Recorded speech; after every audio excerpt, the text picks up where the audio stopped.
Օրհնյալ Տեր մեր Հիսուս Քրիստոս, ամեն։ Հայր մեր, որ հերկինս ես, Սուրբ Եղեցի անուն քո, եկեցե արքայություն քո, եկեցին գամ քո որպես հերկինս եւ հերկրի, ասած մեր հանապազորդ տուր մեզ այսօր, եւ թող մեզ սպարդիս մեր, որպես եւ մեկ թողունք մերոց պարտապանած, եւ մի տանիրս մեզի փորձություն այլ փրկյազ մեզի չարե, Զիքոյ արքայություն եւ զորություն եւ փառք հավիտյանս ամեն իմաստություն հոր Հիսուս դուր մեզ իմաստություն բարին խորհել խոսել եւ գործել քո առաջ ամեն ժամ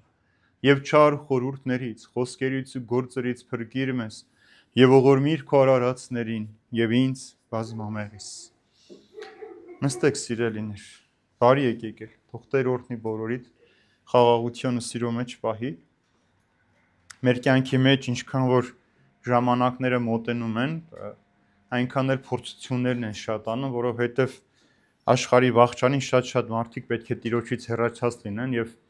ինչպես Հիսուս է ասում, հաճախ ձեզ կսպանեն, կմտածեն, որ մարդկանց լավություն են անում։ Եվ այսօրվա նյութը, որ պիտի խոսենք, քահանաների մասին է, նաեւ թե ինչքան կեղծ ամբաստանություններ, սուտ տեղեկություններ կարող են տարածել նրանց մասին, խոսել եւ փորձել մարդկանց հեռացնել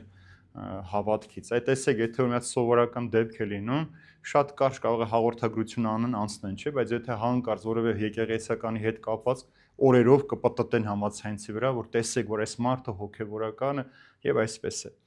Մենք անցյալ անգամ խոսեցինք այրիների մասին, թե եկեղեցին ինչ պարտականություն ունի այն կանանց հանդեպ, այն ընտանիքների հանդեպ, ովքեր որ զրկված են սնուցող ձեռքից, աշխատողից եւ իրենց հանդեպ նաեւ մենք քրիստոնյաց մեծ պարտականություններ ունենք։ Հիմա այսօր Պողոս Առաքյալը Տիմոթեոսին պիտի խոսի նաև թե եկեղեցում քահանաները ինչպես պիտի ծառայեն եւ ինչպես պիտի վարձատրվեն եւ ինչպես պիտի կարողանան անել, որպեսզի մարդկանց պայն այդ հավատքի մեջ եւ ճշմարտության մեջ շարունակեն։ Այսօրով նաև ավարտում ենք 5-րդ գլուխը 17-ից 25 համարները պիտի սերտենք։ 17-րդ համար 5-րդ գլուխ։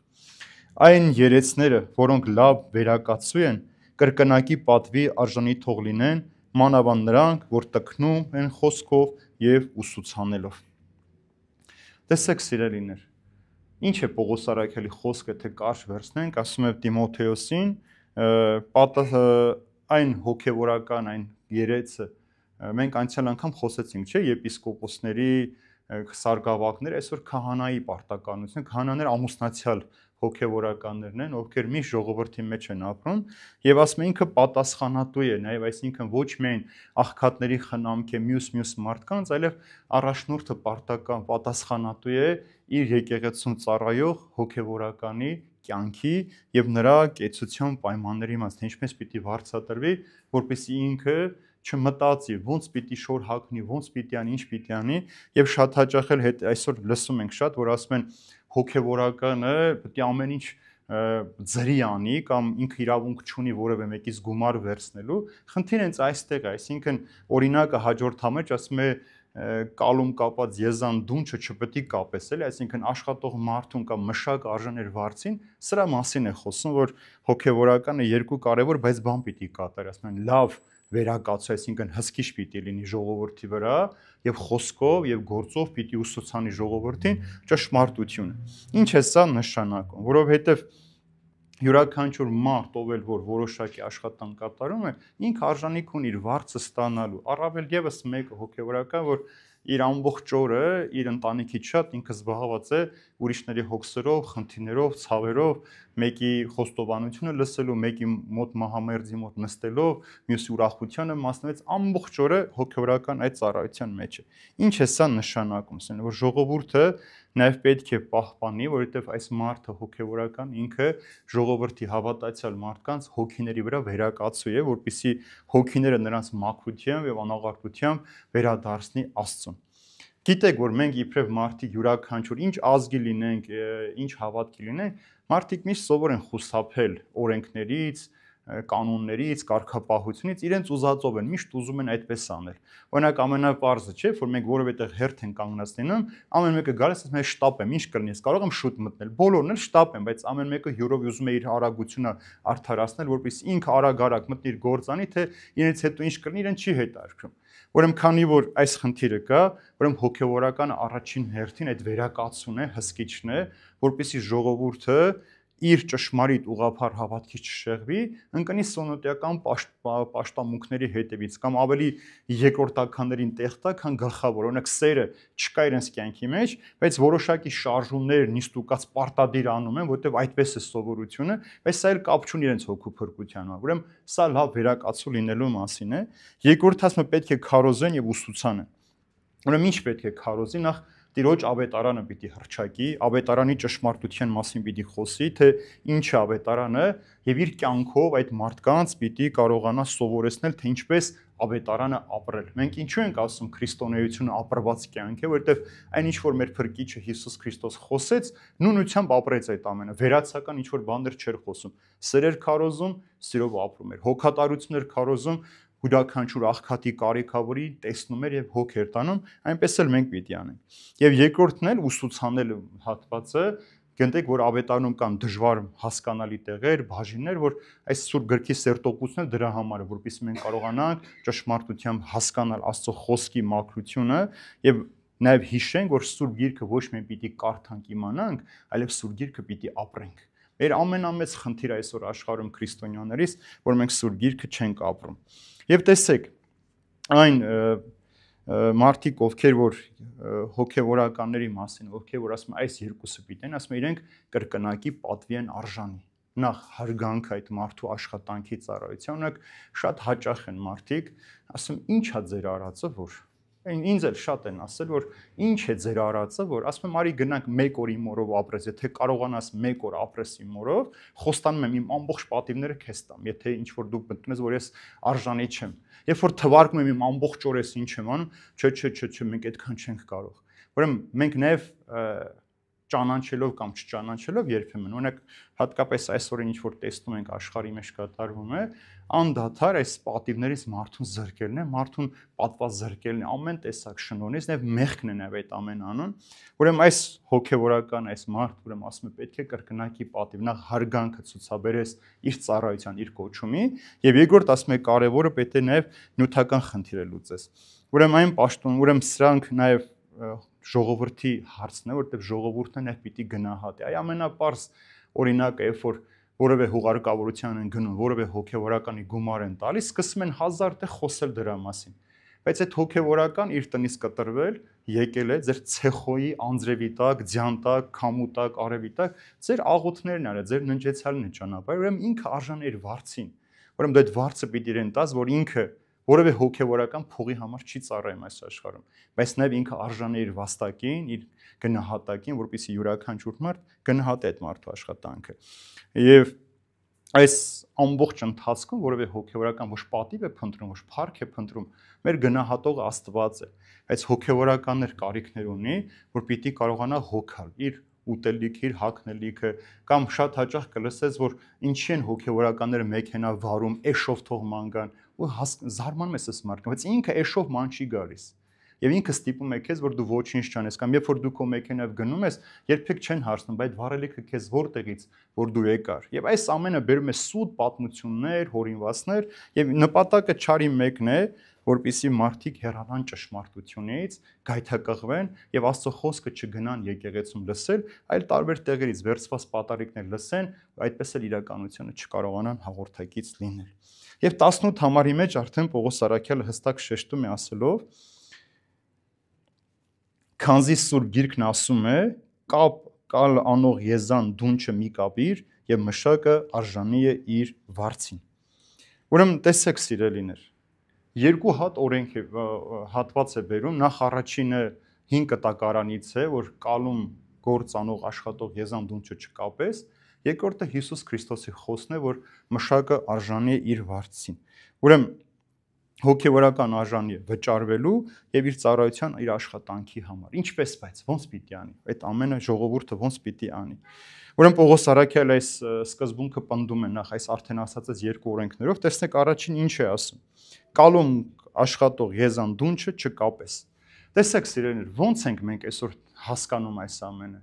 Մենք այսօր հացը պատրաստի ենք առնում, ալուր աղացած մեր տուն են տանում, բայց այն ժամանակ ինչ են անում։ Սորենը քաղում բերում են, լստում են կալի մեջ, փայտը կապում են եզան վրա եւ եզը անդադար պտտում էր մինչեւ ալուրը մահվում էր եւ այդ ընթացքում նրա դունչը կապած էր, որպեսզի ինքը այդ աշխատանքի ժամանակ չուտի։ Բայց երբ որ գործը վերջացնում էր, դնչակալը հանում էին եւ եթե շատ աշխատած, շատ էին տալիս, այսինքն արժանի էր այդ եզը իր մշակի, այդ եզը իր աշխատանքին, որպեսզի ուտի, որտեղ ինքը ամբողջ օրը աշխատել է։ Հիմա տեսեք օրինակը բերում է այստեղ Պողոս Արաքյալը, բայց եթե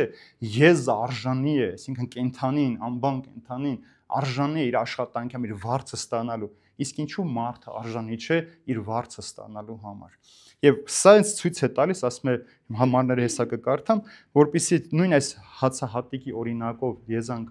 աշխատող եզան կալում աշխատող եզան օրինակով սովորենք, որ յուրաքանչյուր մարդ ամենաչնչին իր աշխատանքի համար ինքը պարտավոր է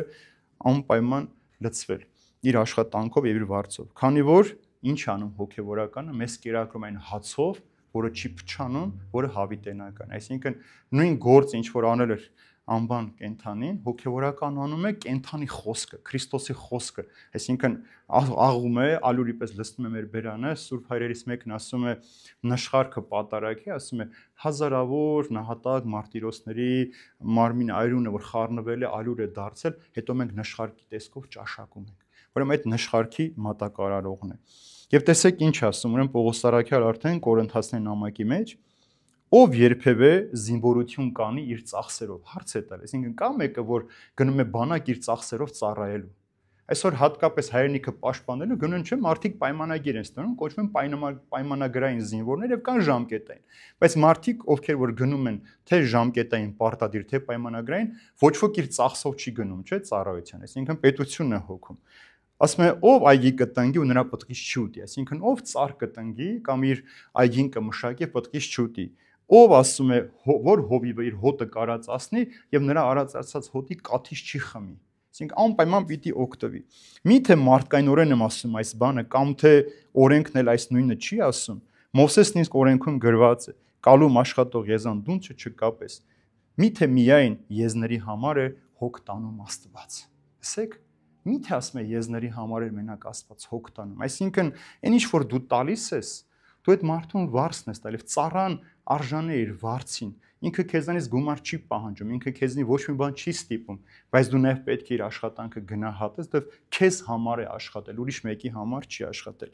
Եվ երկրորդ դրվագը արդեն Հիսուսի խոսքն է Ղուկասի ավետարանից, որ մշակը արժանի է իր վարձին։ Ինչ է սա նշանակում։ Ճշմարիտ հովիվը չպետք է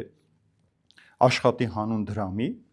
հոգևորականը երբեք դրամի համար չի ծառայում, պատարակ չի մատուցում, մկրտության, պսակի, հուղարկավորության արարողությունները, սակայն արդարը որի վարձ ունենա։ Այդ վարձն էլ գնահատում են մարդը, ում համար որ դու այդ ծառայությունը մատուցել ես։ Եվ տեսեք շարունակության մեջ արդեն Պողոս Արաքյալն ինչ է ասում Կորինթացիների նամակի։ Եթե մենք ձեր մեջ հոգևոր բաներ սերմանեցինք, մեծ բան է, եթե ձեզանից մարմնավոր բաներ հնձենք։ Այսինքն մենք ձեզ կերակրեցինք Աստծո խոսքով, ավետարանով, ձեզանից էլ որոշակի մարմնավոր բաներ ենք հետ ստանում։ Եվ մյուս համարի մեջ ասում է. նույնպես եւ Տերը ավետարանը քարոզողներին հրամայեց, որ ավետարանից էլ սնվեն եւ կերակրվեն ու ապրեն։ Նույն ավետարանից, ինչը որ քարոզում են եւ օրինակը բերում է այն մարդկանց, ովքեր ասում են, որ ծառայում են տաճարում, ասում միթե տաճարում ծառայող քահանաները չէին սնվում, կամ մատուցած անծանները որ բերվում ի՞նչ արդյոք նրանք այդ ամենից չէին սնվում։ Ուրեմն այս երկու պարագան շատ կարևոր է, որպեսզի հասկանանք, սիրելիներ, որ նախ հոգևորականը ստրուկ չէ։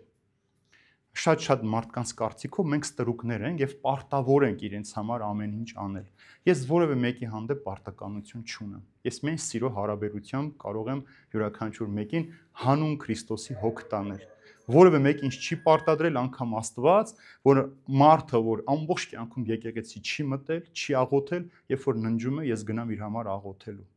Ոչ մեկ ինչ չի կարող պարտադրել։ Սա մենք անում ենք մեր Տիրոջը ծառայելով, այսինքն մեր Տիրոջը ծառայում ենք մարդկանց միջոցով։ Սա ստրկություն չէ եւ որևէ մեկը իրավունք չունի այդ ծառայությունը անարգելու կամ թերագնահատելու։ Նորից եմ ասում, երբ որ շատ-շատեր իրենց տանը փափուկ իրենց աղնու մեջ քնած են լինում, հոգևորականը գիշերվա 2-ին, 3-ին, 4-ին, մինչև լուսաբաց կարող է որևէ հիվանդի կողքը նստած լինել կամ որևէ ընտանիքում որ կռիվ կա, վեճ կա, հոգևորակն այնտեղ ամբողջ օրը անցկացնի իր ընտանիքի անդամներին չտեսնելով։ Սա հոգևորականի սրբազան պարտականություն, որտեղ մենք Քրիստոսին ենք ծառայում, բայց սա էլ Տիրոջ պատգամն է, որ յուրաքանչյուր հոգևորակը իր վարձին արժանի է, ինչպես որ կենդանին։ Եթե կենդանին արժանի է, ուրեմն Աստված ուզում է, որ մարդն էլ այդ ամենին արժանանա։ 19-րդ համարը երեցի մասին ամբաստանություն մի ընդունիր, բացի այն դեպքից, երբ դա 2 կամ 3 վկաներով լինի։ Գիտեք ինչպես էր 5 կտակարանի մեջ, այսինքն եթե որևէ մեկի խոսքը ճշմարիտ լիներ կամ դատարանը որևէ մեկին դատում են, պիտի 2 կամ 3 հոգի վկայություն տային։ Հիմա այս նույն խոսքով, նույն օրինակով, ասում է, եթե որևէ հոգևորականի, որ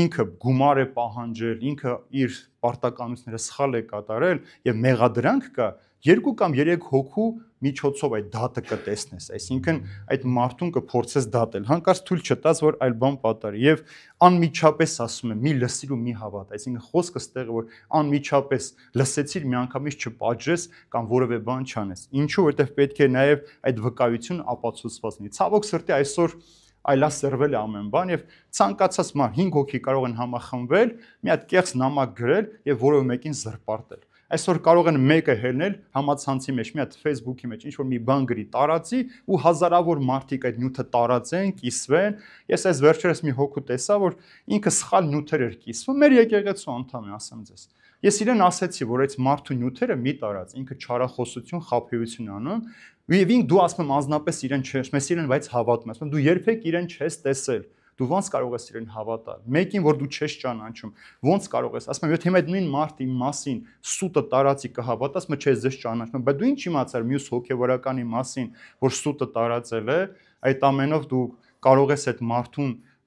կեղծ կարծիք կազմել եւ անմիջապես այդ ստին հավատալ։ Հիմա տեսեք, մի հետարքիր հատված ձեզ համար ընթերցեմ, տարիներ առաջ եմ սա գրի առել, նշանավոր մի իտալացի հեղինակ է եւ նովելո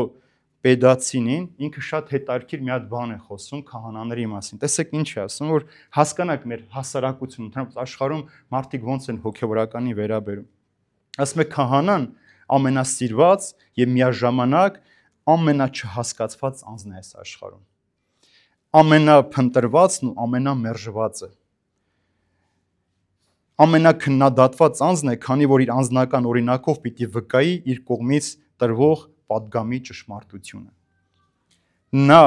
համընդհանուր եղբայր է, որի պաշտոնն է միայն ծառայել, առանց ոչինչ պահանջելու։ Հիմա տեսեք հետարքին ինչքան բացատրություն։ Եթե ասում է սուրբ է, նրան մոռացության ենք մատնում, կարծես գոյություն անգամ չունի։ Եթե միջակ է, արհամարում ենք։ Եթե վեհանձն է, շահագործում ենք։ Եթե շահախնդիր է, քննադատում ենք։ Եթե կարիքի մեջ ենք, խեղճի հոգին հանում ենք։ Եթե կարիքներն անցնում են, նրան իսկույն մոռանում ենք։ Եվ միմիայն երբ լիովին զրկվում ենք նրա ներկայությունից, հասկանում ենք, թե որքան անհրաժեշտ էր մեզ համար ու թանկագին։ Ամենասիրված ու ամենաքննադատված, ամենաչհասկացված։ Ինչպիսի սուտ ասես կլսեք հոգևորականների մասին։ Էլ խմելուց տեսան, էլ ծխելուց տեսան, զենքով տեսան, կռվելուց տեսան, հարբած տեսան, փողոցում ընկած տեսան, երբեք չեն տեսել այդ մարդիկ։ Սրանք միայն սրա նրա պատմածներով կամ կեղծ լուրեր տեսնելով են։ Ինձ երբեք ես ինքս իմ ամբողջ կյանքի ընթացքում խմած չկամ, որևէ տեսակի ոգելից խմիչ, բայց կգտնեք հազարավոր մարդիկ, ովքեր իմ հետ հարբել են, ովքեր իմ հետ լավ քեֆեր են արել, լավ զվարճանքներ են ունեցել, կպատմեն ձեզ այդ մասին, որովհետև իրենց թվում է, թե որ պատմեցին, իրենց պատիվը ավելի կբարձրանա եւ մեր անուն արատավորելով փորձում են իրենց հեղինակությունը բարձրացնել։ Դրա համար Պողոս Առաքյալը պատգամ է տալիս, որ առանց ստուգելու անմիջապես որոշում չկայացնես։ Մենք էլ չէ շատ հաճախ երբ որ լուր ենք լսում, անմիջապես զանգում ենք մեկին, ասում ենք բայմացար, այսինչ մարդը sense բան, բայց չգիտենք դա եղել է թե չէ, չենք էլ ստուգել։ Դրա համար շատ գեղեցիկ օրինակ ունենք մենք ավետարանի մեջ, երբ որ Հովհաննես Մկրտչի գլխատման լուրը լսվեց, Հիսուս ինչ արեց իր առաքյալներին, առանձնացավ, չէ՞, որպեսզի նախ աղոթեն, հասկանան ինչ է եղել, որպեսզի մի հատ իրենք տեսնեն այդ ցավ իրենք ոնց պիտի հաղթան, հետո նոր կարող են լուրը տարածվել կամ ինչ ազդեցություն կունենա մեր վրա։ Մենք երբ որ լուրը լսում ենք, անմիջապես այսօր կիսվում ենք այդ լուրը, տարածում ենք եւ շատ հազարավոր մարդիկ այդ լուրը կարդում են, տեսնում են եւ իրենց մեջ օտարություն է առաջանում, թե եկեղեցու, թե հոգեվորականի հանդեպ։ Եվ սա սատանայի ամենամեծ հաղթանակն է մեր կյանքի մեջ։ Երբ որ դու դիմացինի չես ճանաչում, երբևէ իր ճանապարհ չես գնացել, չես խոսել, չես աղոթել, չես զրուցել ու հանկարծ իր մասին որևէ կարծիք ես հայտնում։ Սա միայն հոգեվորականների չէ, ընդհանրապես որևէ մարդու մասին, երբ որ մենք խոսում ենք, առանց ճանաչելու չպիտի այդ մարդու մասին կարծիք հայտնենք, չգիտենք։ Կարող ենք որոշակի մարդկանցից որոշակի բաներ հարցնել, բայց սա հաստատուն որպես կարծիք չպետք է ներկայացնենք։ Եվ հիմա տեսնենք 20-րդ համարի մեջ արդեն ինչ է ասում Պողոս առաքյալը։ Իսկ մեղադրվողներին հանդիմանիր բոլորի առաջ, որպեսզի մյուսներն էլ վախենան։ Հիմա տեսեք, սիրելիներ, ասում է, եթե կա մեղադրանք այդ 2-3 հոգին եւ կա մեղադրվող հոգեվորականը, ասում է կբերես դեմ դիմաց սրանց ու կլսես, արդյոք ճիշտ է թե ճիշտ չէ։ Եթե Դանիելի մարգարեության գիրքը կարդաք, այնտեղ շատ գեղեցիկ մի պատմություն կա Շուշանիկի մասին։ Ուրեմն Շուշանիկը շատ պարկեշտ աստվածավախ կին էր եւ երկու տղամարդ կար այդ քաղաքում, որ ուզում էին այդ կնոջը տիրանային, բայց չէին կարողանում իր պարկեշտության համար։ Երբ տեսնում են, որ չեն կարողանում, գնում են հայտարարում են, որ Շուշանիկին մերկ տեսանք լողալիս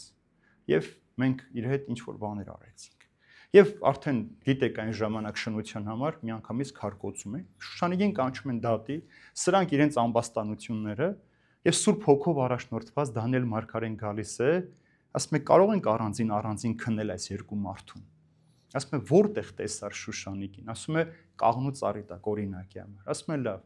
Մյուսին են ասում դու որտեղ տեսար Շուշանիկին, ասում է բարդու ծառի տակ։ Ասում է հիմա հասկացաք սուտը, կեղծիքը, որ իրենց ցանկությունը չէր կատարել, այս կինը մերժել էր աստվածապաշտության պատճառով, մարդիկ սուտ տարածեն, այս կինը փողոցային եւ կեղծ բարեպաշտություն ունի։ Դրա համար ասում է կանչիր այս երկուսին իրար դեմ,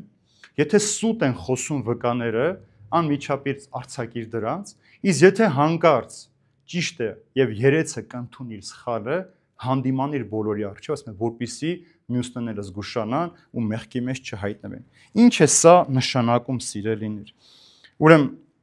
երբ որ մեկի մեղքը բացահայտվում է հատկապես, երբ որ մեկը մեղք է գործում, սա ոչ միայն հոգեվորական, ընդհանրապես բոլոր մարդկանց է վերաբերում։ Սա չի նշանակում մեղարու մարդուն անարգել, նրա սիրտը կոտրել, նրա հոգին ջարդուփշուրել, նրան անարգել, նվաստացնել մեղքի համար, որովհետև միայն ճշմարտությունը սիրով կարող ես խոսել, ասել եւ այդ մարդուն փրկել, որովհետև Աստծո կամքն է, որ յուրաքանչյուր մեղավոր մարդ դարձ ունենա, փրկվի, ոչ թե ինքը կորստյան մատնվի։ Այդպես լինի, մեզանից մեկը կա այստեղ, որ ինքը արդար է, կամ աշխարհի մեջ կա, որ մարդ ինքը ամբողջությամբ արդար է, չէ։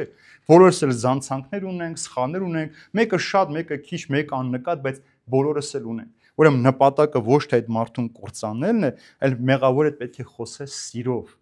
ներելով, ճշմարտությունը սիրով ասելով, որպեսզի փրկվի։ Եվ հիմա ինչու է այստեղ օրինակը բերում, ասում կանչիր դեմ հանդիման խոսիր։ Երկու կարևոր պատճառ կա։ Այդ տեսնում եք, չէ, այսօր ինչ է կատարվում մեր երկրում, մի հոգեվորականի սխալ խոսքի պատճառով, այսօր տասնյակ հոգեվորականը ձերբակալվում են, կամ իր նեղսրտության պատճառով ինքը բացահայտ խոսեց, ինչ որ մեկի հետ կապված իր խնդիրը, ինչ եղավ։ Ուրեմն եկեղեցու ներսում խնդիր, ասում է Պողոս առաքյալի միտքս է, որպեսզի նախ արտաքին աշխարհը չիմանա եւ դրանով եկեղեցու հեղինակությունը չսասանվի, եւ երկրորդ մեր ներքին կյանքի մեջ մեր սերը չպակասի։ Այսինքն ինչ որ մեր տան մեջ տեղի ունենում, չպետք է դրսում իմանա։ Որևէ տուն կա, որ խնդիր չունենա։ Եթե ամուսինները ինչ որ հարցի շուրջ չվիճեն, կենցաղային հարցերը հերիք է, չէ՞ որ անհամաձայնություն։ Մեկն ուզում է պատուանը այս կողմն ունի, մյուսն ուզում է այս կողմ։ Մեկն ուզում է պատուանը կիսաբաց քնի, մեկն ուզում է փակ քնի։ Խնդիր է արդեն։ Բայց այս խնդիրը դուրս չպետք է գա քո տանից։ Եվ եթե քո եկեղեցում կա մեղավոր մեկը, դու պատկերացնում ես, որ հոգեվորականը բոլոր մարդկանց մեղքերը որ լսել հանկարծ հելնի պատմի։ Պատկերացնում եք, եթե ես ասենք այս քաղաքի մեջ տասնյակ հարյուր մարդկանց խոստովանությունը հանկարծ միտեղ պատմեմ, այդ ընտանիքները կքանդվի, գայթակղությունը մեծ կլինի, եկեղեցու հեղինակազրկում կլինի եւ մարդիկ ընդհանրապես Աստծուց կհեռանան։ Եվ նույնն էլ պատճառը մեկ, որպեսզի մեր ներքին կյանքն էլ սուրբ մնա։ Ամբողջ նպատակը սա է, որ մեր ներքին կյանքը սուրբ մնա։ Մենք իրար ներենք, ճշմարտությամբ խոսենք, իրար հետ կարողանանք սիրո հարաբերությունը պահպանել, ինչ էլ որ լինի, այս տան պատերի մեջ պիտի մնա։ Եվ դրա համար աշխարհի մեջ, որ եկեղեցու հեղինակությունը այսպես ամեն օր սասանվում են, պատճառներից մեկը մեր մեջից ելածն են, ինչպես որ Հովհաննես Արաքյանն ասում է, մեզանից ելան, բայց մեզանից չէին,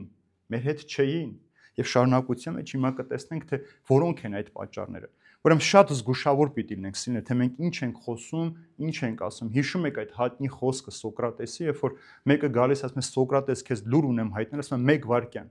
Ինչ որ դու ինձ պիտի ասես, ասում է 3 մաղերով անցկացրել ես, ասում է դա ո՞րն է։ Ասում է ինչ որ դու ասելու ես ինձ, դու անպայման անձամ տեսել ես, ինչ որ դու ասելու ես, դու լսել ես, եւ երրորդ ասում է ինչ որ դու ինձ պիտի պատմես, ինձ օգուտ պիտի տաս, եթե չէ, այս 3 մաղերով անցկաց, ինձ մի պատմիր այդ պատմությունը, չեմ ուզում լսել։ Բայց քանի որ մենք մեջներս չենք կարող պահել այդ ամեն ինչը, մենք ամեն օր գնում ենք այդ դժվարություններին։ Ես այսօրվա Սուրբ ամենօրյա պատգամի մեջ պատմեցի այս պատմությունը, ձեզ նորից պատմեմ։ Մի օր հայրը զավակին ասում է, տղաս, ասում է, գիտես ինչու է աշխարհում չարը շատ։ Ասում է ինչու, որովհետև ասում է չարը ակտիվորեն ֆինանսավորվում է բոլորի կողմից։ Ասում է ես բարին գոյատևում է միայն մարդկային խղճի, արդարադատության եւ ճշմարտության շնորհիվ։ Բայց ասում է գիտես ինչու պետք է չարը վերջում պարտվի, որովհետև ասում է վաղ թե ուշ փողերը պիտի վերջանան, բայց արդարությունը, խիղճը, ճշմարտությունը հավիտյան են։ Ուրեմն ինչ որ քեզ այսօր տան, ինչի համար դու այսօր խոսես, քո փառքի, քո հեղինակության, քո իշխանությունը պահելու, այս ամենը մի օր պիտի վերանա։ Եվ դու միայն պիտի մնաս Տիրոջ առջև, Տիրոջ ճշմարտությամբ եւ քո խղճով, եւ ինչ պիտի պատասխան տաս, սրա մասին պիտի մտածես։ Մենք ինչ որ անում ենք, խոսում ենք, գործում ենք, նպատակը մեր փառքը չէ, մեր պատիվը չէ, յուրաքանչյուր մեկս։ Մենք մի օր Տիրոջ առջև մենակ ենք մնալու, սիրելիներ։ Մեր հոգին մերկ է մնալու Տիրոջ առջև, առանց այս մարմնի։ Եվ այդ մաքրությունից, թափանցիկությունից, որ տեսանելի կլինես դու Տիրոջ առջև, թե ոչ։ Ու չես կարող ասել, սխալվել եմ, գայթակղվել եմ, սատանան եղավ։ Դու իմացել ես, որ դա սխալ է։ Ամեն մեկս գիտենք մեր որ խոսքը, որտեղ որ ասում ենք, ինչքանով է վնասակար, ինչքանով է օգտակար, բայց մենք համարձակում ենք ասել, որովհետև մենք միայն այդ պահի մասին ենք մտածում։ Այս րոպեն է մեզ համար կարևոր։ Ասեցինք, երեսին շղկացրեցինք, վերջ, հետո ինչ կլինի այդ մարդը գուցե գնա ինքնասպան լինի, մեզ դա չի հետաքրքրում։ Բայց մենք այդ պահին պիտի հպարտանանք, ոգևորվենք, մենք այնքան քաջ էինք ճակերտավոր, որ կարողացանք այս ամենը ասել այդ մարդուն։ Դրա համար Պողոս Արաքյանը սարեք, որպեսզի եկեղեցու հեղինակությունը չսասանվի եւ մեր ներքին կյանքը անպայման սուրբ մնա։ 21-րդ համարը Պարտավորեցնում եմ քեզ Աստծո եւ Հիսուս Քրիստոսի եւ ընտրյալ հրեշտակների առաջ, որ այս բոլորը պահես առանց նախապաշարումի, աչառությամբ ոչինչ չանելով։ Ինչու է այս օրինակը բերում, ասում եմ, տեսեք, պարտավորեցնում եմ քեզ Աստծով, Հիսուս Քրիստոսով եւ Սուրբ հրեշտակներով, որպիսի առաջնորդը կամ քահանան հոգևոր հովիվը նախապես կանխակալ կարծիք չունենա։ Օրենքը ինչ է ասում, պիտի պաշտպանես մարդու անմեղության կանխավարկածը։ Այսինքն ինչ որ դու լսում ես, մինչև այդ արդեն քո կանխակալ կարծիքը չունենաս։ Եթե դու մեկին չես սիրում, նրա մասին քո մոտ չարախոսում են, այսինքն դու մի անգամ հակված չլինես այդ կարծիքին հավատալու։ Մարդ ես, չէ՞, օրինակ պաշտոնյաներ կան ղեկավար, իրենց աշխատատեղում ունեն մարդիկ, որ գալիս են բոլորի մասին պատմում են, սա սենց արեց, սա շուտ գնաց, շատ շուտ եկավ, սա հացը ուշ կերավ, սա մի քանի րոպե ուշ նստեց իր սեղանին։ Կան այդպիսի մարդիկ, սիրելիներ, բայց ասում է ղեկավարը անպայման պիտի վստահ լինի, որ ինքը կանխակալ կարծիքով չի մոտենում եւ որևէ մեկի մասին սխալ կարծիք չպիտի պատմի։ Սա Սուրբ գրքին դեմ է։ Իրավունք չունես որևէ մեկի մասին նախապես կանխակալ կարծիք ունենաս։ Դու պիտի աղոթքով հասկանաս։ Դրա համար ասում է քեզ պարտավորեցնում եմ, սա շատ խիստ բան է, Աստծով, Հիսուս Քրիստոսով եւ հրեշտակները, որ երբևէ մեր ծանոթ, բարեկամ, ընկեր, հարազատին հավատալով մյուսի մասին բան չունենանք։ Օրինակ լինում է, չէ՞ որ մենք տեղ ենք գնում, մեկին տեսնում ենք, ասում ենք, ոնց սրան առաջին հայացքից չսիրեցի։ Եթե մեկին չի սիրում առաջին հայացքից, դա դեռ չի նշանակում ինքը շատ վատն է, եւ այն մարդուն, որ իր կեղծարությամբ քեզ գրավեց, ինքն էլ շատ լավն է, սրա մասին լավ կարծիք ունենաս, սրա մասին վատ կարծիք ունենաս։ Այսօր ամենատարածված չէ ԲԴԽՑ-ն, որ ասում են բարեկամ, ծանոթ ընկեր, ասենք խնամ էս ամբողջը, մենք հակված ենք իրենց միշտ տեղ տալու, միշտ իրենց առաջ քաշելու, բայց այն լավ մասնագետը, օրինակելի մարդը, մենք նրանց մերժում ենք։ Դու կարող ես մարդուն իր անունի համար, ազգանունի համար չսիրել, բայց իրավունք չունես իր անմեղությունը արհամարել։ Եթե որևէ մեկը քեզ կեղծիքով եկել է, ինչ որ բան է ասել։ Դրա համար ասում է, եթե մեկը ինձ ծառայի, իմ հետևից գա, եւ ուր ես եմ, այնտեղ կլինեմ իմ ծառայողը։ Եթե մեկը ինձ ծառայի, նրան կպատվի իմ հայրը։ Սա Հիսուսի խոսքերն են Հովհաննեսի ավետարանի։ Այսինքն, եթե մեկը ինձ ծառայի եւ արդարության մնա այդ ծառայության մեջ, իմ հայրը նրան կպատվի։ Եթե դու որևէ մեկին այսպես կանխակալ կարծիք չունես եւ անմիջապես չես հավատացել։ Մարդիկ կան, չէ՞, այսօր ով շուտ գնաց բամբասես, նրան են հավատում։ Այսպիսի ղեկավարներ էլ կան։ Ով շուտ բամբասեց, նրան են հավատում։ Ինչքան մեջիդ ուզում ես ճղվիր, քո խոսքը այլևս արժեք չունի։ Եվ առավել եւս հոգեվոր կյանքի մեջ, հոգեվոր առաջնորդը, հոգեվորականը, եթե որևէ մեկին գալիս են ինչ-որ բան են ասում, դու չպետք է միանգամից հակվածնես հավատալու, դու մյուս կողմին էլ պիտի լսես անպայման, հետո երբ որ խնդիր լինի, ասում է, կբերես դեմ դիմաց։ Եվ մեկ ուրիշտեղ Հիսուսը ինչ է ասում, եթե քո եղբայրը մեղան չէ, ասում է, կանչիր նրա հետ առանձին խոսիր։ Եթե քեզ չլսի, կանչի երկրորդին իրար հետ խոսեք։ Եթե ձեզ էլ չլսի, եկեղեցու մեջ խոսեք։ Եթե այդ ժամանակ էլ նոր ասում է, ձեզանից հեռու պահեք այդ մարդուն։ Հանեք իրեն ձեր եկեղեցուց, բայց մինչև իրեն լսել է երկու կողմին չլսես, իրավունք չունես սիրելիներ, այդ ամենը տեղի ունենա։ Տեսեք, հետարքիր մի իրական դեպք է սա, մի մարդու դատապարտում են, ցմահ պիտի դատապարտեն։ Ամեն ինչ ապացուցված է, մեղավորն էլ իր վճիրն ընդունել է։ Բայց հանկարծ այս լրագրողի մոտ նամակ է գալիս, որ գիտես, այս մարդը չի արել, ոստիկանն է կրակել, բայց այս մարդուն են սպան, որովհետև այդ ոստիկանը գրիչով ատրճանակ է ունեցել, այնտեղից է կրակել։ Ամեն փորձագիտական բաներն ապացուցված են։ Նորից դնում են դատաքննությունը, շարունակում են ամբողջ ապացույցը, պարզում այո, որ այս ոստիկանն էր կրակել, բայց այս անմեղ մարդուն պիտի դատապարտեին։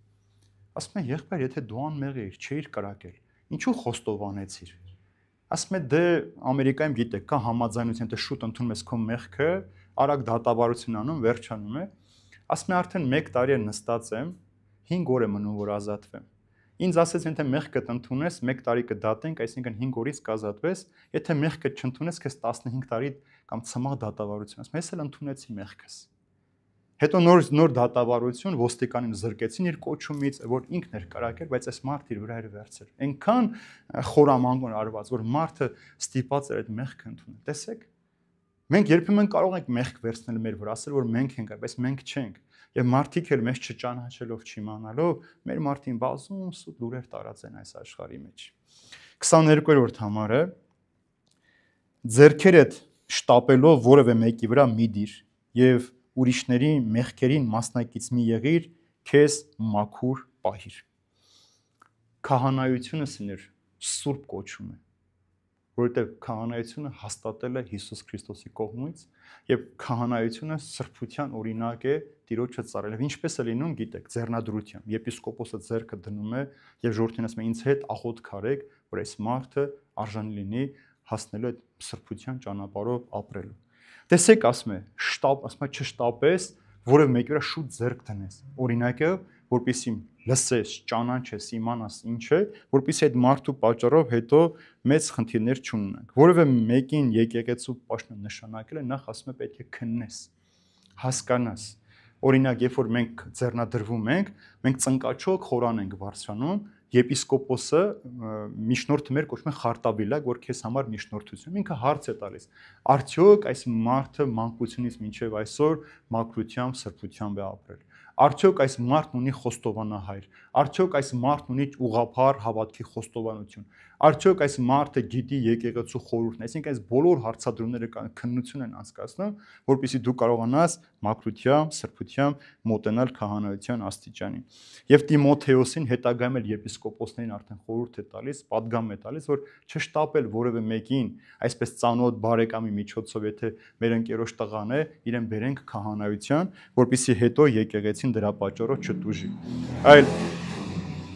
եթե հանկարծ տեսեք, ասում է, ապացուցվի, որ այս մարդը մեղքեր ունի, սխալ կյանքով ու կենցաղով է ապրում, ասում է, դու մասնակից ես դառնում այդ մարդու մեղքերին։ Ինչպես որ կնքահայրը, երբ որ մկրտության ժամանակ, ասում է, իմ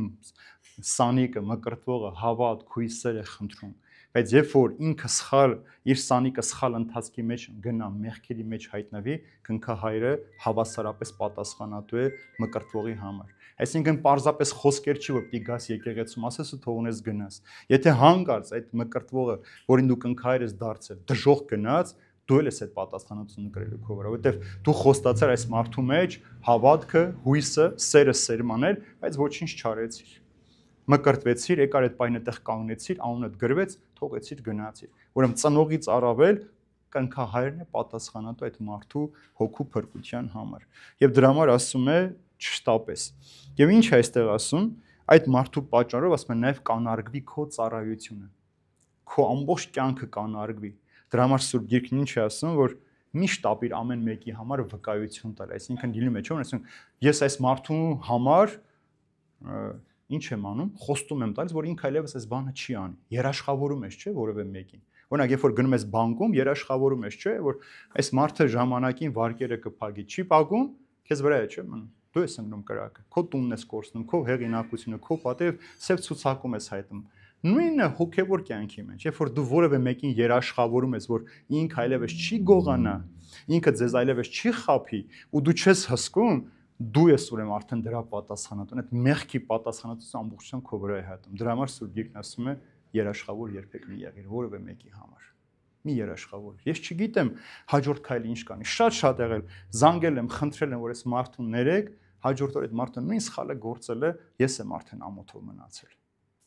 Հիմա նույնը բոլորիս պարագային եւ հատկապես հոգեվորական։ Եվ վերջում ասում է վերջում, քեզ մաքուր պահիր։ Ինչ է սա նշանակում, սիրելիներ։ Անհատ մնա Տիրոջ ճանապարհի վրա, այսինքն ինչքան մարդիկ էլ հայտնեն քո կյանքում, ինչքան էլ մեղքով լցվի քո շրջապատը, ինչքան էլ մեղավոր մարդկանց հետ դու սեղան նստես, հաց ուտես, ճանապարհ գնաս, քեզ մաքուր կպահես, հանկարծ չհավատաս որևէ խոսքի, որը հեռու է տանում քեզ ճշմարտությունից։ 23-րդ համարը այսուհետև միայն ջուր մի խմիր, այլև մի քիչ գին ել խառնի քո ստամոքսի եւ հաճախակի տկարությունների պատճառով։ Ուրեմն այս տողը, որ կարդում են մարդիկ շատ ասում են, ըհը, տեսեք, Պողոս Արաքելն ասում է գինի խմիր։ Խմողների համար սա մեծ ուրախություն է այս տողը։ Բայց այստեղ շատ կարևոր մի խնդիր կա։ Տեսեք, Պողոս Արաքելը Տիմոթեոսին վարչական խրատներ է տալիս, բայց իբրև հոգևոր հայր չի մոռանում նրա առողջության մասն էլ մտած։ Ուրեմն մենք այստեղ հասկանում ենք, որ Տիմոթեոսը ստամոքսի խնդիր ուներ եւ որոշակի նաեւ ֆիզիկական տկարություններ, ցավեր ուներ։ Հիմա ասում է բավական է միայն ջուր խմես։ Ուրեմն հասկանում ենք, որ ինքը միայն ջուր էր խմում։ Եվ այն ժամանակվա ջրերը սիրելիներ, այսօրապես մաքուր, զտված, ֆիլտրացված չէր։ Ինքը շատ մանրէներ կան, երբ որ ջուրը խմում էին, այդ մանրէները, ովքեր ստամոքսի խնդիր ունեն, ցավեր առաջացնում եւ գալարվում են մարդիկ ցավերից։ Դա ասում եմ մի քիչ գինի կխառնես, այդ ջրին կխմես, որովհետեւ դա շատ օգտակար կլինի։ Ինչու գինի, սիրելիներ։ Այն ժամանակ չկար, չէ, այսօրվա ցավա զրկողներ, այսօրվա դեղերը։ Հիմա քանի որ այս դեղերը կան, ուրեմն կարիք չունենք մենք ստամոքսը որ ցավա գինի խմենք։ Դեղը կարող ենք խմել, բուժվի։ Բայց գիտեք, որ գինին մանրյա զերծ է։ Հիշում եք բարի սամարացու օր պարակը։ Ասում է, որ ընկած տեսավ, սամարացին ինչ արեց, նրա վերքերը գինով լված։ Այսինքն այն ժամանակ մարդիկ վերքերը, որ մշակում են, գինով էին լվանում։ Ինքը մանրազատ հարտկություն ունի։ Երբ որ մեկը աղիքային խնդիր ուներ, գինի էր խմում։ Եվ այդ գինին հանգստացնում մաքրում էր այդ ջրի բերած հիվանդություններն ու վարակները։ Բայց սա չի նշանակում, որ մենք պետք է գինին չարաշահենք, խմենք, որպեսզի մենք խնդիրներ չունենանք։ Եվ այստեղ ասում եմ մի քիչ գինի, չի ասում շատ կխմես, մի քիչ։ Եվ հատկապես հոգևորականին, օրինակ արգելված է խմելը, սիրելիներ, իրավունք չունի։ Վանականներ, ովքեր կամավորապես հրաժարվում են, եւ Հովանես Մկրտչի ասում է իր որովայնից ինքը օղի եւ գինի չէր խմում, այսինքն արդեն ինքը սուրբ էր եւ երբեք խմիչ չէր օգտագործելու։ Ուրեմն շատ կարևոր է այստեղ հասկանալ, ոչ թե խմելու մասին է Պողոս Առաքյալը խրախուսում է, մենք տեսնում ենք երկրորդ գլխի մեջ, երբ որ սերտում ենք առաջնորդների եպիսկոպոս Սարասը, թող նրանք գինեմոլ չլինեն, այսինքն հստակ է, որ հոգևորականը իրավունք ունի խմելու, բաժակը ձեռքը վերցնելու, ինչ որ բան անելու։ Սա էլ կարող է մեծ գայթակղության պատճառ լինել, ասում են, մի քիչ խառնիր ջրին խմի, այն էլ ջրի հետ խառնած, որպեսզի աղիքային խնդիրներ չունենաս եւ ստամոքսիդ ցավերը չանցնի։ Սա էլ մի կարևոր օրինակ մեզ համար, որ ինչքան որ մենք վարչական ղեկավար լինենք, դրանից բացի մենք հոգատարություն ունենք մեզ վստահված մարդկանց, առողջության, ընտանեկան անդորի, խաղաղության։ Դրանով էլ պետք է ղեկավարը հետաքրքրվի, որպեսզի մարդը այդ խնդիրների պատճառով իր պարտականությունների մեջ չթերանա կամ պարտականությունները չտուժեն։ 24-րդ համարը։ Կան մարդիկ, որոնց մեղքերը հայտնի են նախքան որևէ դատաստանի ենթարկվելը։ Մարդիկ էլ կան, որոնց մեղքերը հետո են հայտնի դառնում։ Ուրեմն այս վերջին 24-25 համարները ուրեմն կապված է 22-րդ համարի հետ, որ երբ որ ամբաստանություն կա կլսես, հետո նոր որոշում կկայացնես։ Ինչու է սա ասում, որովհետև կան մարդիկ, որոնց գործերը մենք տեսնում ենք, չէ՞, նրանց մեղքերը ակնհայտ է, հարբեցող մարդուն, խմող, ծխող մարդկանց, շնացող մարդկանց։ Մենք իրենց մեղքերը տեսնում ենք, չէ՞։ Կան մարդիկ էլ, որ շատ գեղեցիկ իրենց մեղքերը թաքցնում են ու երբեք մտքովը չել անցնի, որ այդ մարդը կարող է այդ մեղքի մեջ լինի։ Եվ սրանց մեղքերը որտեղ պիտի հայտնվի դատաստանի ժամանակ։ Ինչու է խոստովանությունը կարևոր մեր կյանքի մեջ։ Այն ինչ որ մեղք, որ դու գործում ես, այսօր չես խոստովանում քահանայի մոտ, արձակում չես ստանում, դատաստանի ժամանակ այդ բոլոր մեղքերը հրապարակային բոլորը պիտի տեսնեն։ Այսինքն եթե ես գողություն եմ արել, կամ շնություն եմ արել, պոռնկություն եմ արել, չեմ խոստովանվել, ներում չեմ ստացել, այն ժամանակ դու բոլորդ իմանալու եք իմ տարած մեղքերի մասին։ Որովհետև մեկ բան է, երբ որ դու չես անում, մեկ բան է, որ դու գաղտնիանում ես, թաքցնում ես ու հետո պիտի հայտնես։ Ուրեմն լավ է մենք երբեմն այսօր այդ մեր մեղքի պատճառով տուժենք, ապաշխարենք, երբեմն ամոթով մնանք, քան թե դատաստանի ժամանակ Տիրոջ առջև խայտառակ լինենք։ Եվ ինչ է կարծում, Տերը գիտի մեր բոլոր մտածումները,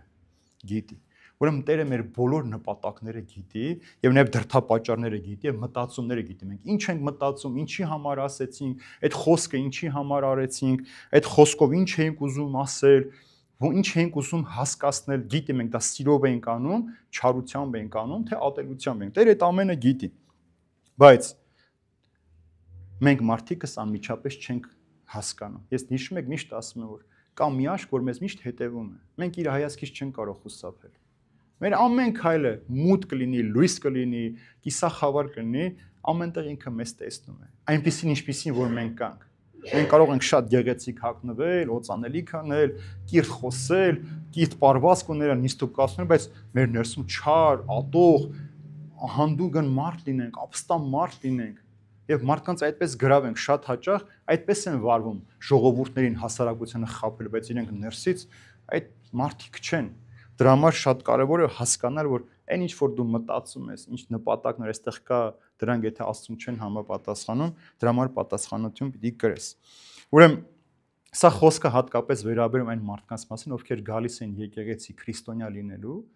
եւ նաեւ նրանց մասին, ովքեր ներկայանում են այդպես, ովքեր ուզում են քահանայության գային։ Իրենք կարող են շատ լավ իրևար արտաքինից, բայց ներքուստ մեղավոր են։ Սրանց մեղքերն ավելի ուշ արդեն երկնքում կերևա, արդեն ասացի ձեզ, եւ հատկապես նրանք, ովքեր ուզում են պաշտոնյա դառնան եկեղեցում, եւ եկեղեցուն կարող են մեծ վնաս հասնել։ Եթե հիմա սուրբ են դիվանում, քահանա են դառնում, հետո մի քանի տարի հետո լիքը մեղքերը բացահայտվում, ով է տուժում եկեղեցին է տուժում։ Դրա համար ինչ ասում Դանիելի մարգարեությունը շատ գեղեցիկ երկու տող ասում է Տերը գիտի թե ինչ կա խավարում եւ լույսը նրա հետ է։ Այսինքն խավարում գիտի ինչ կա Տերը եւ երկրորդ ասում է այլ երկնքում կա Աստված, որ հայտնում է գաղտնիքները։ Այսինքն Աստված երկնքում կա, ինքը բոլոր գաղտնիքները գիտի եւ գիտի խավարի մեջ էլ լույս կա եւ այդ լույսի մեջ էլ խավար կա։ Ես շատ եմ ձեզ ասել Եփրեմ 10 օրինակը, որ ասում եմ ես արտաքինից պահեցող եմ, բայց ներքուստ ագահ եմ։ Արտաքինից մաքուր եմ, բայց ներքուստ մեղավոր եմ։ պահեցող եմ երևում, սուրբ եմ երևում, բայց ներքուստ այդ մարդը չեմ։ Ուրեմն շատ հաճախ է մեր կյանքի մեջ այս օրինակը, որ մենք սիրում ենք մարդկանց սիրաշահելու համար այդպեսին երևալ։ Եթե դուք ուզում եք ինձ սուրբ տեսնեք, ես ինչ էլ անեմ, ինձ սուրբ եք տեսնելու։ Եթե ուզում եք ինձ մեղավոր տեսնեք, այդպես եք տեսնելու։ Ես էլ կարող եմ այդպես անել, որ դուք տեսնեք։ Ես ձեզ համար կարող եմ սուրբ լինել, որպեսզի ձեզ պահեմ իմ կողքը։ Բայց ես Աստծուն չունենամ իմ մեջ, ես էլ Աստծո ներկայության մեջ չլինեմ։ Ուրեմն մեր նպատակը մեկ է, ինչպես Պողոս Արաքյանն ասում Գաղատացի նամակի մեջ, քավլիցի, եթե ես փորձեմ մարդկանց հաճոյանալ։ Մարդիկ այսօր գովում են, վաղը քարկոծելվեն։ Քանի դու ինձ օգուտ ունես, դու իրենց համար լավն ես, օգուտը վերջացավ, դու իրենց համար պետք չես։ Ինչքան կարող են քեզ կօգտագործեն։ Բրծար, ել քեզանից բան չկա։ Դու մոռացված ես։ Պաշտոն ունես, տանը դուրը լիքը մարդ թակող կլինի։ Պաշտոն չունես, դու մոռացված ես, քեզ չեն էլ ճանաչելու։ Ուրեմն դու պիտի փորձես ամեն ինչ անես, որպեսզի Տիրոջ համար հաճելի լինես։ Եվ այսօրվա վերջին համարը նույն ձևով եւ հայտնի են բարի գործերը եւ այն գործերը, որ հայտնի չեն, թաքնված մնալ չեն կարող։ Նույն ձևով էլ հիմա սներ գործերը։ Մենք շատ հաճախ մարդկանց ենք տեսնում, չէ՞ որ գործեր են անում, ամեն օր ցույց են տալիս, այստեղ կառուցեցինք, այստեղ նվիրեցինք, նպատակը մենք չգիտենք, պիտի հայտնվի։ Բայց կան մեր մարդիկ մեր կյանքում շատ, ովքեր միշտ ողորմություն են, գախնի։ Իրենք միշտ աղոթում են բոլորի համար, իրենք սուրբ կյանքով են ապրում, մենք որտեղ ենք իմանալու նրանց մասին, երկնքում։ Նրանց այնտեղ պիտի տեսնենք, որ այս մարդը այս բոլոր գործերն արել է սիրելիներ։ Ուրեմն ձեզ այս օրինակը բերել եմ, մի հայր ասում է, որ ես մահանամ ու հանկարծ հայտնվեմ երկնքում, 3 բան վրա պիտի զարմանամ։ Նախ, ոնց եղավ, որ ես մեղավոր մարդս հայտնվել եմ դրախտում։ Երկրորդ ասում է, դրախտում պիտի տեսնեմ այն մարդկանց, որ վստահ է, որ սրանք դժոխքում են լինելու, եւ երրորդ չեմ տեսնել այն մարդկանց, որ վստահ է, որ սրանք դրախտում պիտի լինեն։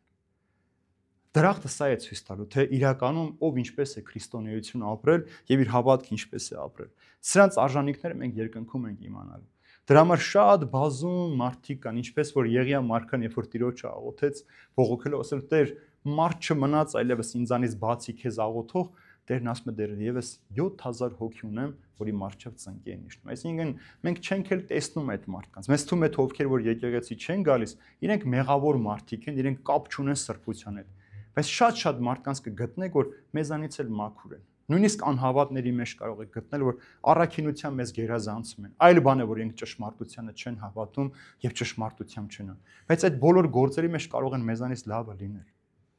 Բազում միասեռականներ կան, համաշխարհային աստղեր, որ միլիոնավոր բարեգործություններ են անում, բայց իրենք չեն անում Աստծո փառքի իրենց փրկության համար։ Իրենք անում են իրենց հեղինակությունը։ Մարդիկ իրենց մեղքը մոռանան, ասեն դե ոչինչ, թող այդքան բարի գործ անում, այս մեկն էլ այդպես չանի։ Շատ կան այդպիսի մարդիկ, իրենց մեղքերը, թագավորներն ինչ էին անում մարդկանց սիրաշահելու համար։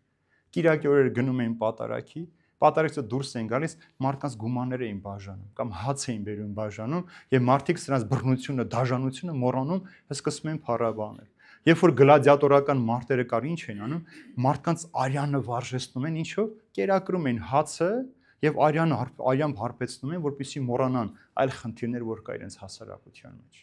Այսօր ինչ են անում, ամբողջ օրը հրավառություններ, համերգներ, ֆեստիվալներ, որպեսզի մարդիկ մոռանան հայրենիքի կորստի մասին, մոռանան զոհված տղաների մասին, մոռանան այն ճշմարտության մասին, որ մեզ պիտի պահեն իբրև հայ այս երկրի վրա, այս հայրենիքի պաշտպանության համար։ Սա է ամբողջ նպատակը։ Ուզենք թե չուզենք, մենք էլ տրվում ենք այդ հոսանքներին։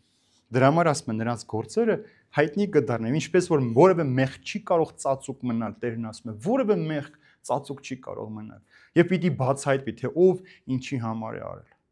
Եվ շատ մատնիչներ կգտնենք մեր կյանքի մեջ, նույնիսկ մեր շրջանում, մեր շրջապատի մեջ նստած, մեր բարեկամների մեջ, որ քեզ ժպտացել են, քո հետ աղոթել են, բայց իրականում քեզ մատնել են մեղքի պատճառով, սխալի պատճառով, քեզ կործանելու նպատակ ունենալով։ Եվ վերջացնեմ մի գեղեցիկ պատմությամբ, մի օր մի գործարան, որտեղ աշխատում են մի քանի հազար մարդ, առավոտյան բոլորը նամակ են ստանում, որ գտել են քո թշնամուն։ Առավոտյան ժամը 10-ին կգա գործարան եւ կտեսնեք այդ մարդուն։ Եվ բոլոր մարդիկ դե նամակ են ստացել 3000 աշխատող մարդ, բոլոր նամակները ձեռքը վազում են գործարան, տեսնում են գործանի հրապարակում մի սեղան է դրած, վրա մի դագաղ է դրված։ Եվ ամեն մարդ մոտենում էր, գլուխը տմտում բացնելով, վայ տալով հեռանում էր։ որ ճանաչում էր իր թշնամուն։ Ինչ էր դրված հայլու մեջ, գիտեք, հայելին սիրելիներ։ Ամեն մարդ իրեն էր տեսնում, իր թշնամին ինքն է, մարդ ինքն է։ Եթե դու քեզ չտեսար, քո մեղքերը չտեսար, հայրերս մեկ ասում են լավ են մարդը, որ իր մեղքերն է տեսնում, քան այն մարդը, որ հրեշտակներ է տեսնում։ Ով որ իր մեղքերը տեսնի, ինքը Աստծուն էլ կտեսնի։ Ով որ իր մեղքերը հասկանա եւ փորձի մաքրվել, ինքը կմտնի երկնքի արքայություն։ Եթե ոչ, այս դատապարտությունը կա։ Ծածուկ չի մնա եւ Տերը պիտի մերժի ինչպես որ 10 կույսերի առակի մեջ ասում է դուռը ծեծեցին են Տեր, քո անունը կանչեցինք, ասում է ես ձեզ չեմ ճանաչում։ Սա ամենասարսափելի պատասխանն է, որ Տերը որևէ մեկին ասի, ես քեզ չեմ ճանաչում։ Մենք մեր մարդկային կյանքի մեջ չէ, որ մեկին տեսնում ես, ես քեզ չեմ ճանաչում, մենք վատ ենք զգում, որ իրար հետ սովորել ենք, իրար հետ ճանապարհ ենք անցել, ասում ես քեզ կամ քեզ չտեսնելու է տալիս, որ քեզ չտեսնի, չբարևի, ինչքան վատ ենք զգում։ Պատկերացրեք, որ Տեր ասի գնա։ Ճիշտ է, մկրտվել ես, եկեղեցի ես գնացել, աղոթել ես, Սուրբ Գիրք ես կարդացել, բայց ես քեզ չեմ ճանաչում։ Գնա այստեղից։ Եվ դու կմնաս միայնակ ու որբ երկնքի արքայության դռների առջև։ Թող Տերը հեռու մեզ պահի այս ամենից, սիրելիներ, օրհնի մեզ բոլորիս իր խաղաղության մեջ պահի, որ մենք իբրև քրիստոնյաներ, իր տան մշակներ, իր ծառաներ, երբեք ամոթի ծառաներ չլինենք, այլ հակառակը հնարավորություն տանք, որ Տերը մեզանով զորացնի այս աշխարհը եւ քրիստոնեական մեր հավատքը ամուր հիմքերի վրա պահի։ Աստված պահապան բոլորից, սիրելիներ։